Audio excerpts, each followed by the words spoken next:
set of exercises I'm going to do, there's nothing sort of rocket sciencey about them. You might even find another set online that you like to do, but it's worth thinking about building some of this into your routine.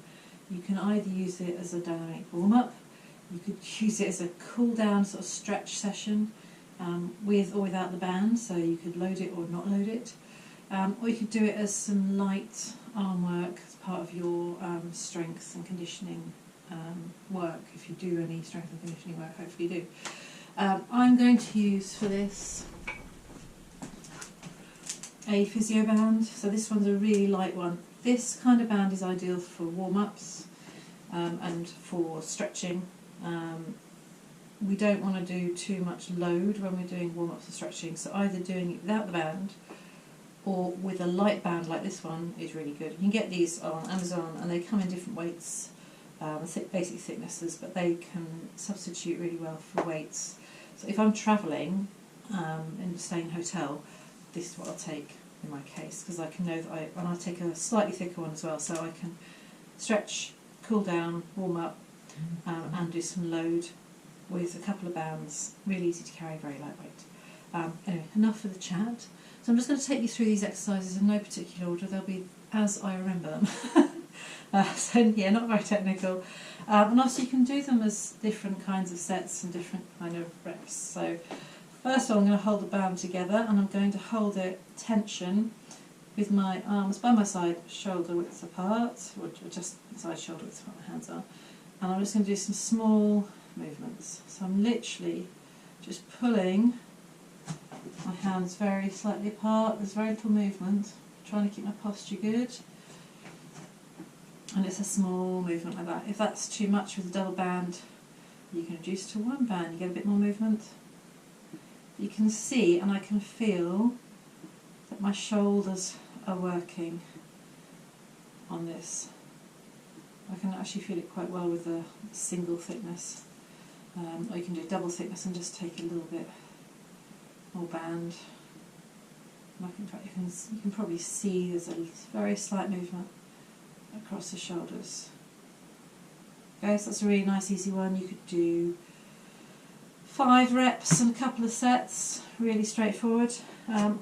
Here's quite a good one I like to do pre-race. So if I go to an event, I'll take, depending on the race, how serious I'm taking it. If I'm taking it really seriously, I'll take this band and I'll use it for warm-up pre-swim. I have the band on opposite foot to arm, and I'll be nice and relaxed here, and I'm going to open up my shoulder and stretch through and bring it back down with control. Trying to keep my shoulders level and my scapula back on that arm. I'm going to draw it across, up, straight, but don't lock out the elbow, and then back with control.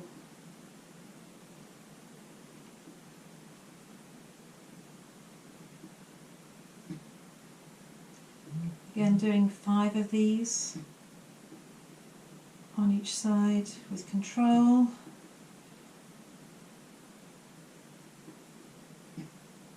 Really good. Doing the other side to make it even. My feet are just a little bit wider than shoulder width apart.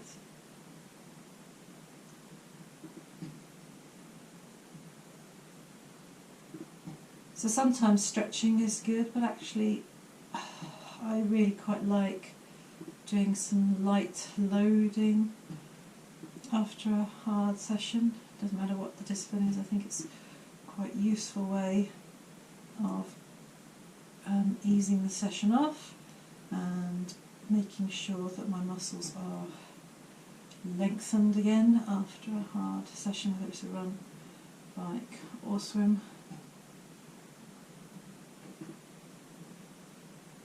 I always do some form of stretching or exercise for my arms after a swim, really, really important. Okay, so really nice one to do. Another good one of my favourites, and this is really good for swimming, is triceps. So I'll just get my feet under it. So I'm putting the band under my feet, which are close together, but you know, I don't have to think too technically about that. Think about posture, engage your tummy, your core. Just keep your spine as neutral as you can. You're going to raise the band up, so both hands under the band, pop it over behind you there, and then hold the band, whoever's comfortable for you. Nice straight arms. And I'm going to bend from elbows down and press up. So work your triceps, and triceps up, absolutely key in swimming. They give us our strong catch, so from the front.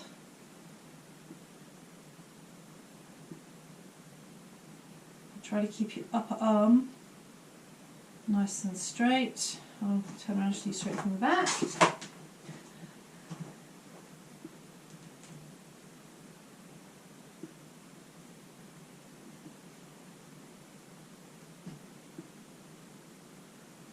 Also, what we're trying to do is keep our upper arms as still as we can, and just move from the shoulder, not the shoulder, sorry, from the elbow down behind the head and the neck. But we're not trying to bring our arms out like the W, so keep your arms controlled and up and close to your head. Come out of that one carefully, because otherwise you have a giant elastic band pin you somewhere, which you don't really want, do you? Right, the next one we're going to do, it's quite a nasty one really.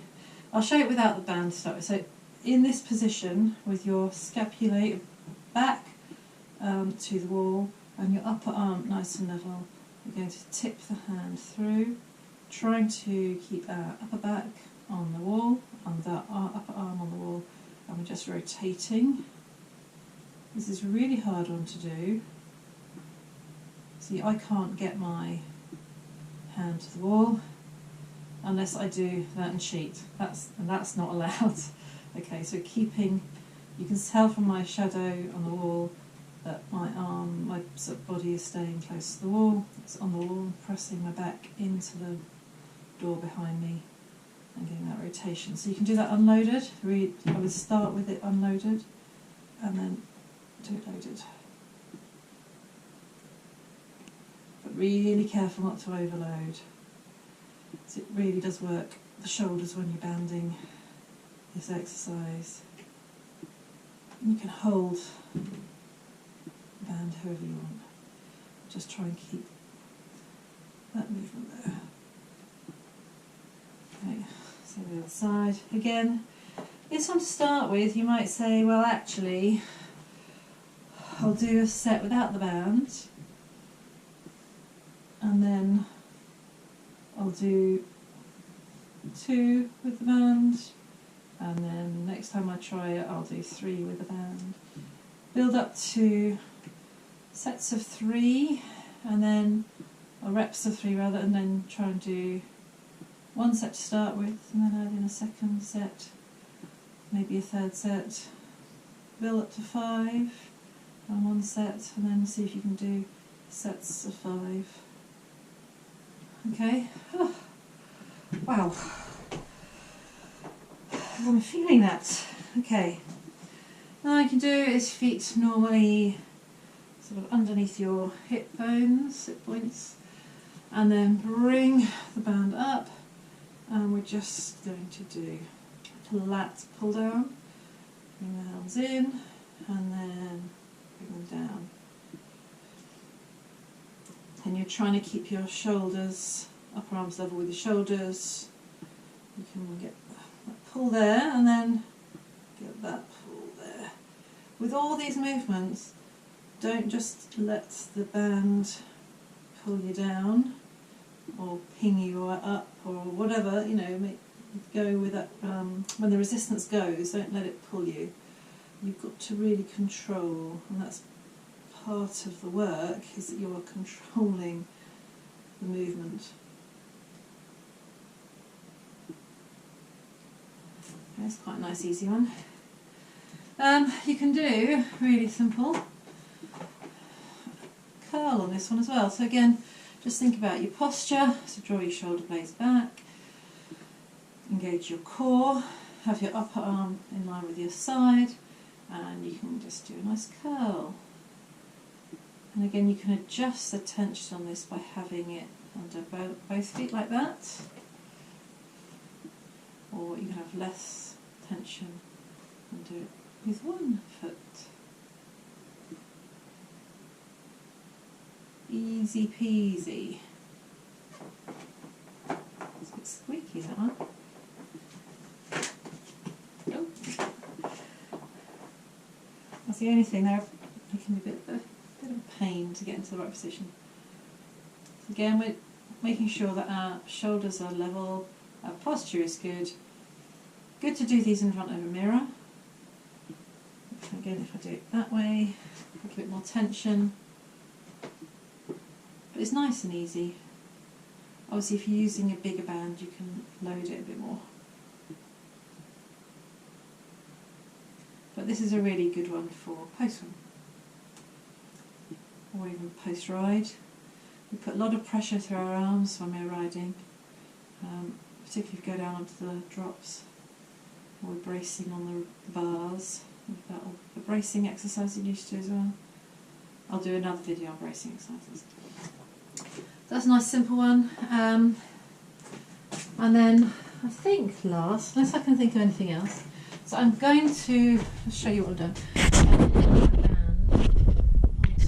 A rowing machine.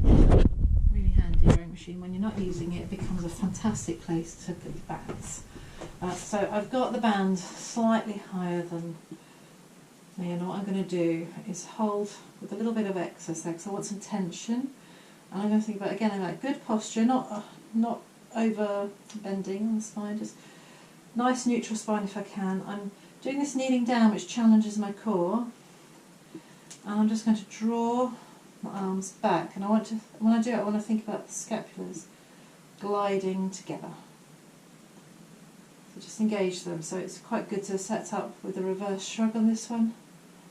So for reverse shrug, think up, back, and down. Ooh, feel crunch them, and that sets me up in good posture. So extend and bring back, gliding the scapula together.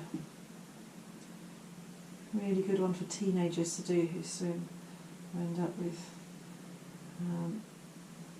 issues with scapula. And breaststrokers, really important for them. This is quite nice, it's not a lot of load, it's more thinking about the mechanics of my posture and how I'm drawing those scapulars together. So I can just about see them. I've got a window behind the camera and I can just about see myself in the window to check my form. And I'm not saying my form is the best, I really am not, but just really think about how you're doing that. Again, you can load it by bringing your arms closer to where the band is anchored, and that loads it just with this lighter band. Or you could put a heavier band if you wanted to load it as an exercise. I think that's it at the moment. If I remember any more, I will do another video. But I hope you found those useful. To remember, you can do those, a lot of those without the band, or you can use different bands for different types of things. So for a warm-up or a loaded stretch session after a swim or a bike or run, make sure that you're using a light band. But if you want to load it as a part of a weight session or body weight session, then use a slightly thicker band and a bit more resistance, and you can start to do some weight work without actually having to purchase weights. So really viable alternative and a great way to travel with something to help you do weight work. I hope that's been helpful. If you've got any questions, drop me a line. See you later.